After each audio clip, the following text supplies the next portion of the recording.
Hi friends. ஒரு customer வந்து நம்மக்கிட்ட பிரைடல் saree இந்த 5 சாரியுமே வந்து நம்மக்கிட்ட ஆர்டர் போட்டிருக்காங்க. நம்ம ஒன் பை ஒன்னாக ஒவ்வொரு சேரீயாக வந்து பார்த்துடலாங்க. இந்த saree வந்து பார்த்தீங்கன்னா ஒரு மயில் பச்சையில் ப்ளூ கலர் பார்டர் வந்து வந்திருக்கு. இதை வந்து லாஸ்ட்டாக உங்களுக்கு வந்து நான் ஓப்பன் பண்ணி காமிக்கிறேன். அதுக்கப்புறம் இது வந்து ரெட் அண்ட் பாட்டில் கிரீன் பச்சை.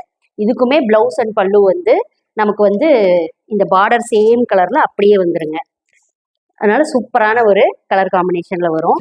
அதுக்கப்புறம் வந்து இது வந்து ஒரு பிங்க் அண்ட் ப்ளூ கலர். இதுக்குமே வந்து ப்ளவுஸ் அண்ட் பல்லு வந்து இந்த பார்டர் சேம் கலர்ல அப்படியே வருங்க. இது வந்து ஒரு நல்ல ஒரு வாடாமல்லி கலர்னு நம்ம சொல்லுவோம், பர்பிள் கலர். இதுவுமே வந்து பாருங்க, இதனுடைய பார்டர் கலர்லயே நமக்கு ப்ளவுஸ் அண்ட் பல்லு வந்து வந்துருங்க. அதுக்கப்புறம் இது வந்து டியூயல் டோன்ல ஒரு கிரீன் கலர். இதுக்கு வந்து ப்ளவுஸ் அண்ட் பல்லு வந்து இந்த பார்டர் கலர்ல வராதுங்க. அதுக்கு பதிலாக ரோஸ் கலர்ல வரும். இப்போ நான் சொன்ன மாதிரி இந்த saree மட்டும் நான் உங்களுக்கு வந்து ஓப்பன் பண்ணி வந்து காமிக்கிறேன் பாருங்க. இந்த saree வந்து என்ன